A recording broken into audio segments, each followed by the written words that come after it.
Técnicas de conciliação como boas práticas para o alcance da efetividade na Justiça do Trabalho. É sobre esse importante tema que vamos conversar com o juiz do Tribunal Regional do Trabalho do Mato Grosso, Luiz Aparecido Torres. Agora, no Justiça e Cidadania.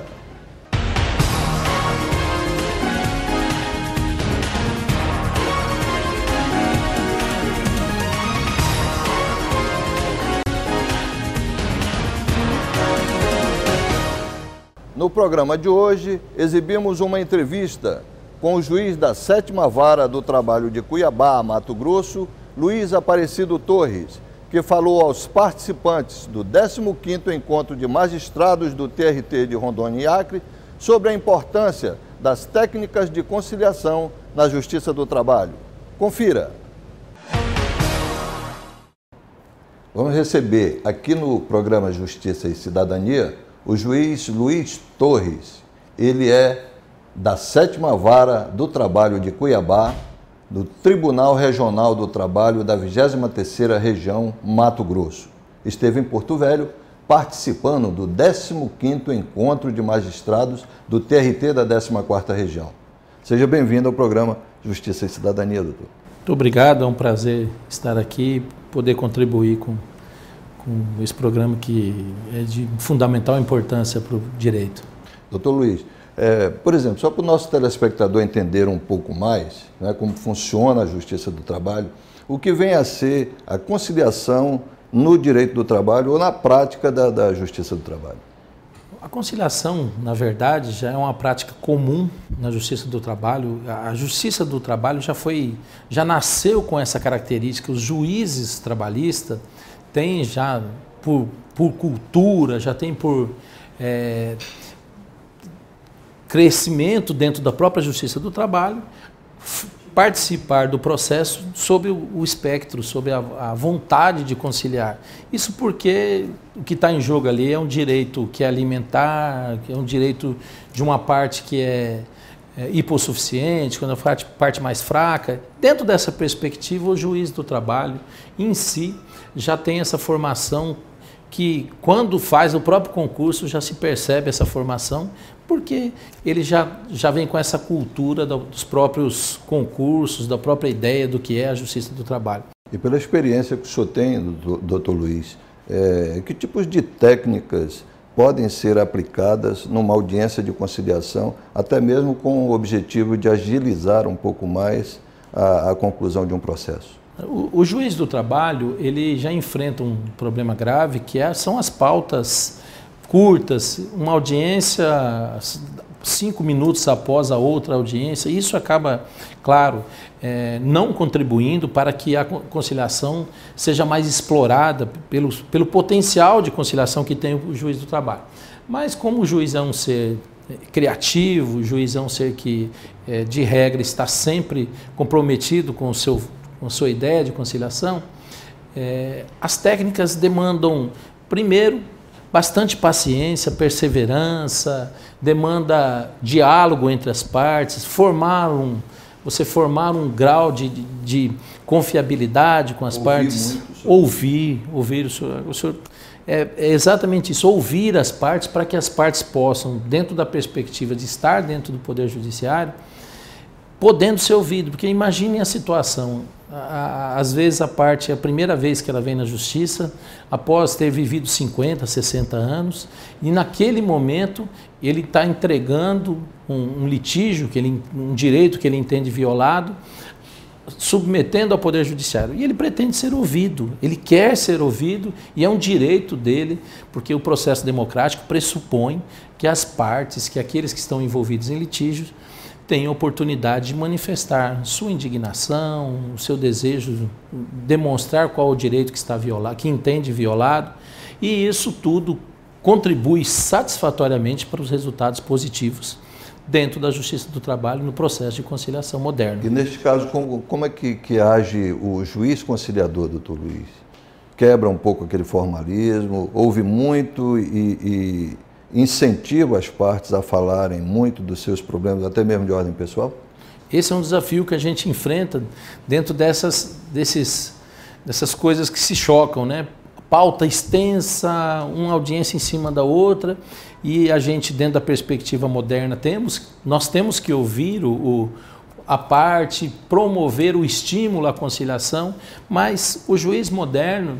Até porque os ânimos chegam exaltados. Né? Chegam. O litígio chega sempre agudizado, sempre o mais agudo possível, as partes entendendo, uma parte entendendo que teve seu direito violado, a outra entendendo que não deve nada e que não deveria, que está sendo injustiçado. Na verdade, as duas partes entendem estar injustiçadas por estar aqui no Poder Judiciário. A partir daí você tem um grande desafio de aproximar, quebrar essas resistências que, quando as pessoas se sentem injustiçadas, é claro que são resistentes. Quebrar essas resistências, e o processo de conciliação demanda primeiro, muita paciência. Desenvolver o estilo de paciência é muito interessante para que a gente possa trabalhar o consciente das partes que estão envolvidas, principalmente porque elas não saiam de lá frustradas pensando: eu fiz um acordo, mas estou insatisfeito. Nós queremos resolver a lide sociológica, queremos que as partes saiam dali satisfeitas com o que fizeram. Doutor Luiz, o que mais sensibiliza? É a proposta em dinheiro, a pecuniária, ou em um bem, vamos dizer assim, material? De regras, a grande maioria das conciliações se dão em dinheiro, mas não é incomum na Justiça do Trabalho a gente observar entrega de bens, Mas o que normalmente que traz hoje o juiz moderno, que pode utilizar, estimular opções para os acordos, eu tenho feito acordo, por exemplo, já fiz acordo em que fez parte do acordo perna mecânica, prótese de perna mecânica, braço mecânico, porque eu acho que isso tudo é interessante. Temos feito os acordos no sentido de promover cirurgias daquelas pessoas que têm limitação física por conta do trabalho, mas que o laudo médico atesta que, se houver a cirurgia, ele recuperará a capacidade, porque aí a gente retoma ao empregado a sua dignidade, que eu acho que é o mais importante. Eu falei em material, mas até porque na Justiça do Trabalho, né, nesse aspecto, é sequestrado o bem para efeito de leilão, não é isso, doutor? Também nós temos a hipótese do sequestro, mas a verdade é que a execução, o processo de execução, a fase de execução é muito tormentosa, porque, de regra, o processo ele é bastante formal, exige muito formalismo, não é sempre que na execução a gente consegue vender o bem que é trazido para satisfazer o crédito. Então, o ideal é que se faça a conciliação, de preferência, antes mesmo da execução, até porque a execução agrega outros custos, valores e acaba desestimulando as partes ao acordo. Nós vamos para um breve intervalo, estamos conversando aqui com o juiz Luiz Torres, ele é da 7ª Vara do Trabalho de Cuiabá, da 23ª Região, e voltamos em seguida com mais esclarecimentos sobre esse tema, boas práticas na conciliação. É só um instante.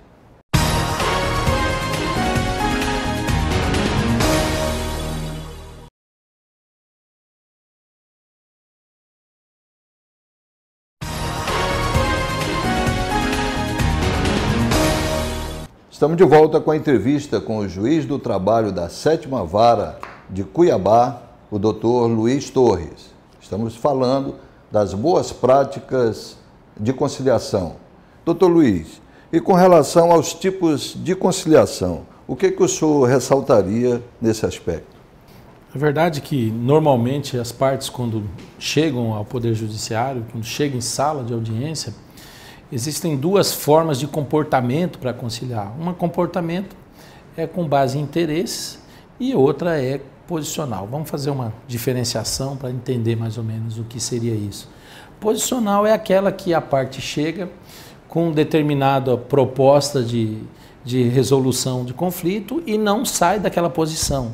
Imagine uma empresa que chega com a proposta de pagamento de R$2.000 para fazer o acordo e não consegue aumentar essa proposta, fica com, digamos assim, com o pé na parede e não aumenta essa proposta.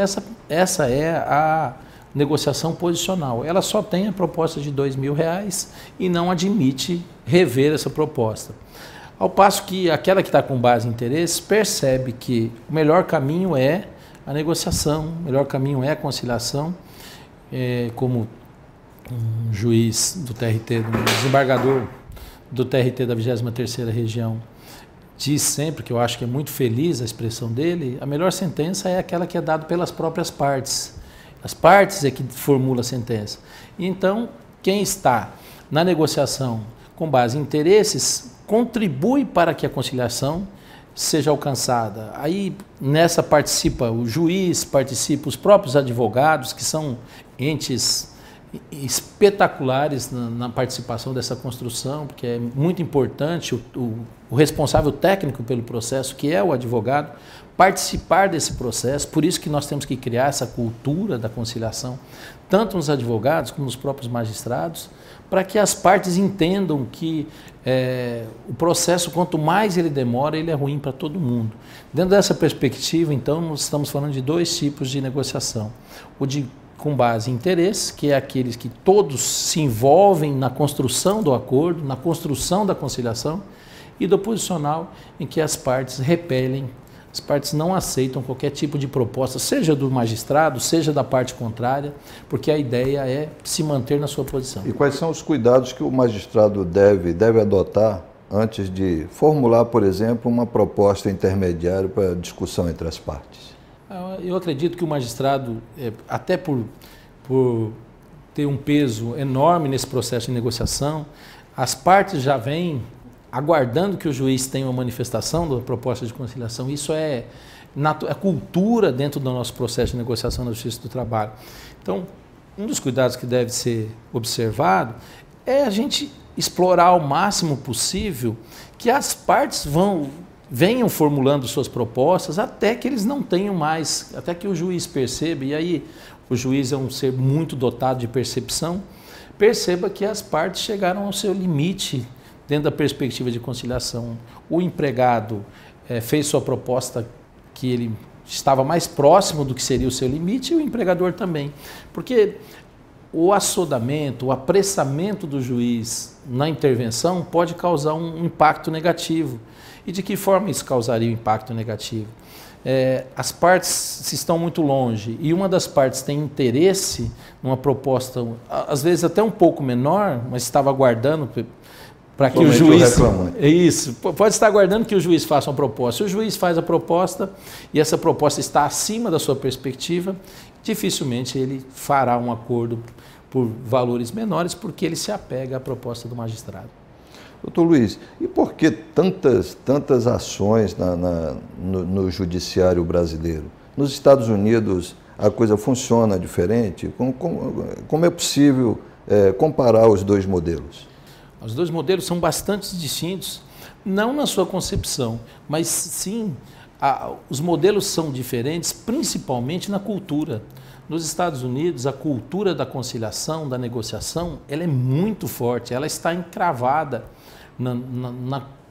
no subconsciente do próprio americano. O povo americano já tem na sua cultura que o processo de negociação ele é antecedente ao processo judicial, ele antecede ao processo judicial e não há nenhuma recusa do americano em se submeter a 20 reuniões, 30 reuniões antes de submeter o processo ao judiciário, porque eles sabem que lá a ideia do modelo americano é de se terminar o litígio antes de ocupar o Poder Judiciário. Por quê? Permite com isso que o Poder Judiciário se ocupe das questões mais macro, maiores, e as menores questões são resolvidas pelas próprias partes, porque essa cultura existe. O Brasil, após a edição da Constituição de 1988, está experimentando um crescimento assustador do número de ações que são manejadas ano após ano. Só no ano de 2005 nós já tínhamos 17,3 milhões de ações manejadas num único ano, que representa um volume assustador. É o Brasil litigioso, cultura do litígio. E atualmente é um parâmetro? Eu acredito, pelos últimos números que eu vi, mas não sem muita conhecimento científico, que deve estar em torno de 25 milhões de processos por ano, o que representa uma litigiosidade no mínimo de 50 milhões de pessoas, no mínimo. Se você pegar duas partes, cada processo, 25 milhões de processos, no mínimo 50 milhões de pessoas estarão litigando por ano dentro do Brasil. É muito alto, o índice de litígio é muito alto e nós precisamos encontrar medidas. Encarece a justiça. Além disso, impede que a prestação jurisdicional, que a entrega da prestação jurisdicional seja com mais eficiência. O número exagerado de ações faz nascer essa necessidade de cumprimento de metas, baixar estoque de processo, e isso em qualquer modelo não é recomendado, porque quando você trabalha sob a pressão das metas, o que ocorre normalmente é a queda da qualidade. O senhor acha que é possível também criar-se modelos diferenciados para as diferentes regiões? Por exemplo, a Amazônia. A Amazônia tem algumas peculiaridades, como as grandes distâncias. Como é que o juiz conciliador pode tornar esse atendimento mais ágil? Existem alguns modelos criados por magistrados no Brasil que estão dando certo. Eu conheço um modelo criado lá no município de Chapada dos Guimarães, por exemplo, que me deixou bastante feliz em ver um magistrado com uma ideia tão boa daquela. O município é grande, extensão territorial enorme, ele tinha dificuldade de notificar, de intimar as partes para vir à audiência. Ele passou a ter um programa de rádio de música na parte da manhã e utiliza esse programa de rádio para avisar as pessoas que moram distantes, avisando: senhor fulano de tal, no dia tal o senhor vai ter audiência, não se esqueça. São as ideias criativas que acabam por beneficiando. Agora, é importante salientar que o custo financeiro de uma ação longínqua normalmente é altíssimo, mas o custo social disso não tem preço, porque você não pode negar a prestação jurisdicional àquele que está mais distante. Seria como negar a democracia ao trabalhador, ao empregador que está um pouco mais distante. Isso é inadmissível dentro de um processo democrático que a gente quer consolidar para sempre. Nós vamos para mais um breve intervalo. Estamos conversando aqui com o juiz do trabalho da 7ª Vara de Cuiabá, Luiz Torres. Ele pertence à 23ª região e está em Porto Velho, participando do 15º Encontro de Magistrados do TRT da 14ª Região. Em instantes, nós retornamos para o terceiro e último bloco dessa entrevista.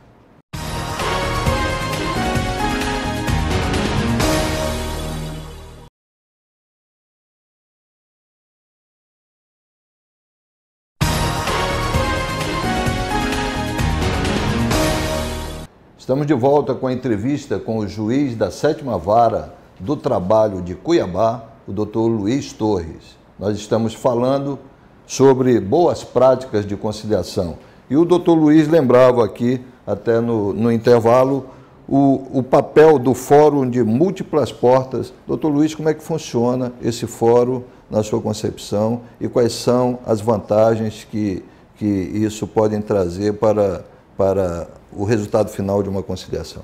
Ele é desenvolvido na Universidade de Colômbia, nos Estados Unidos, e é uma experiência magnífica, sob o ponto de vista de tratar os conflitos pela ciência. O que se fez na Universidade de Colômbia, no estado de Colômbia, é que todo litígio, quando chega ao Poder Judiciário, primeiramente é submetido a um estudo psíquico, social, econômico, das partes, para então a Universidade de Colômbia define qual seria o melhor modelo de tratativa desse conflito, seja pela arbitragem, seja pela conciliação pura e simples, seja diretamente no Poder Judiciário. E as partes já se acomodaram dentro desse princípio, porque a gente acha que seria meio difícil essa concepção de dizer às partes: primeiro, antes de vocês terem o litígio de vocês decidido pelo juiz, nós vamos submeter vocês a um estudo para saber qual seria a melhor forma de resolver esse litígio. Mas lá, essa cultura já foi implementada e tem dado muito certo, porque os índices de conciliação subiram assustadoramente e está sendo citado pelo mundo como modelo de negociação, como modelo de solução de litígios. Nesse aspecto, qual seria o papel do juiz social num processo semelhante a esse do Fórum de Múltiplas Portas? O juiz, cada dia mais, o juiz é convocado, chamado a ser não só o juiz, aquele que tem a caneta para decidir, não só o juiz que faz a audiência, mas para participar das mudanças que o país reclama. E aí, quando nós vemos uma Constituição de 1988, chamada de Constituição Cidadã, que tem dentro dos seus princípios, dentro dos seus preceitos, a dignidade da pessoa humana, o valor social do trabalho, é necessário que o juiz também esteja dentro desse conceito, esteja participando dessa construção. Um juiz mais socialmente ativo, que participa das mudanças, que acompanha, que está dentro dessa perspectiva, tende a julgar melhor, enxergar melhor os conflitos, e eu acho que isso também facilita a conciliação. Quem tem mais, enxerga melhor os conflitos, quem enxerga melhor as mudanças sociais que ocorrem dentro da sociedade, facilita a sua vida dentro da perspectiva de conciliação. O juiz não pode mais ser visto pela sociedade como alguém inalcançável. Claro, o juiz tem que manter sua independência, tem que manter a sua neutralidade dentro do processo, mas isso não quer dizer que ele tem que estar distante da sociedade. Muito pelo contrário, o juiz tem que estar próximo da sociedade para entender as mudanças, as alterações e, a partir daí, inclusive, ser mais justo. O senhor acredita que o ingresso de juízes até mais novos no judiciário, nos seus diferentes segmentos, isso pode reforçar essa ideia do juiz social? Na verdade, principalmente na Justiça do Trabalho, nós já temos juízes com uma formação boa de conciliação, com boas formações, uma experiência que não se pode abdicar desses juízes que estão há mais tempo na Justiça do Trabalho. Mas é claro, todo o processo de mudança vai trazendo novas concepções, novas visões, e até eu já posso me classificar já como dos antigos, e eu vejo os novos juízes que estão vindo com novas ideias, às vezes aprendendo com a gente, às vezes ensinando a gente, e essa troca de experiência, essa mescla de juízes mais experientes com juízes novos, eu acho que isso tudo contribui para que o Poder Judiciário seja, assim, equilibrado, que esteja dentro da perspectiva de contribuir satisfatoriamente para a construção de um país justo, honesto, sincero, um juiz um Estado que possa entregar para a sua população paz social. Eu acho que esse é o nosso papel. O novo juiz, o juiz mais antigo, tem que ter em mente essa ideia de que a paz social é nosso objetivo. E a gente alcança isso de que forma? Buscando, através da conciliação, buscando a aproximação da sociedade, participando dos eventos, que são os eventos sociais que influenciam nas mudanças. Hoje nós vemos juízes que palestram em escolas, projetos pelas escolas de magistratura, no sentido de levar o juiz para falar com a sociedade, nas escolas. Isso tudo é fundamental. Projetos de juízes em presídios, dando oportunidade de trabalho para presidiários, aldeias indígenas. O meu colega mesmo de vara, esses dias, participou de um projeto chamado Projeto Ribeirinho, em que a Justiça saiu com juízes em barcos atendendo a população. Eu acho que esses são projetos que devem ser estimulados, porque a sociedade espera essa aproximação do Poder Judiciário, a sociedade espera isso, e a gente está observando essa mudança de mentalidade. O juiz mantém a independência, mantém a neutralidade, mas ele é próximo da sociedade e enxerga melhor como estão ocorrendo as alterações. Doutor Luiz, eu sei que o senhor tem uma grande experiência em núcleos de conciliação e, por isso, o senhor deve ter enfrentado casos pitorescos em audiências de conciliação ou até mesmo ligando para fazer uma tentativa, né, de acordo com alguma parte. O senhor poderia relatar aqui para os telespectadores do programa algumas dessas experiências? Uma delas que me chama muita atenção, que me marcou, nós estávamos numa tentativa de conciliação. Eu me lembro de um advogado bastante educado, polido, um advogado muito culto, e eu perguntei a ele, ele representava a empresa, era representante de uma empresa, e eu perguntei a ele se havia possibilidade de conciliação. E dentro da sua educação, que é muito, dentro da sua polidez, o advogado me disse: sim, excelência, tenho proposta de acordo. E eu esperava, porque era uma ação grande, esperava uma proposta de acordo considerável. E o advogado me disse: R$200 para pagamento do acordo. Aquilo me trouxe certa surpresa e eu questionei o advogado, dizendo a ele: mas R$200, doutor? Ele falou: sim, excelência, em 2 vezes. Aí foi para... Exatamente, isso ficou marcado na minha cabeça, porque todos nós rimos e ele se manteve da mesma forma, polido, educado, disse: em 2 vezes, excelência, só posso pagar em 2 vezes. Isso foi uma das experiências pitorescas. A sala de audiências é um ambiente bastante produtivo em espécies. Juízes erram, advogados, partes, mas essa é uma das que a gente pode contar aqui sem problema nenhum. O senhor não fez mais nenhuma contraproposta, evidentemente. Nós levamos a brincadeira e começamos a tentar fazer a conciliação depois, mas, de qualquer forma, isso me marcou bastante dentro da minha experiência de sala de audiência. Doutor Luiz, muito obrigado pela entrevista concedida ao programa Justiça e Cidadania. Nós estamos encerrando agora, né, com esse 3º bloco. E nós deixamos em aberto aqui o espaço para o senhor fazer as suas considerações finais. Eu queria agradecer a oportunidade de estar falando dessa matéria que é recorrente no Brasil, uma matéria que a gente está desenvolvendo a cultura de trabalhar a ciência para contribuir com a conciliação. Eu acho que o país está no caminho certo. Precisamos reforçar mais esse desenvolvimento de técnicas, modelos, aproveitar as boas experiências de conciliação que estão pelo país, de juízes que têm esse compromisso, que estão compromissados com essa ideia, e agradecer a oportunidade de falar daquilo que eu mais gosto de falar, que é a conciliação. Dentro da minha perspectiva de magistrado, isso é muito importante, acho que é muito importante, e na minha vida vai ficar marcado para sempre, porque eu fui juiz de núcleo de conciliação por 6 anos e sei o quanto isso traz satisfação e justiça para a população. Muito obrigado a todos. O Justiça e Cidadania fica por aqui, lembrando que você pode participar do programa enviando suas pautas através do e-mail ascom@trt14.jus.br e nos endereços das redes sociais aí no seu vídeo. Justiça e Cidadania fica por aqui e volta na próxima semana.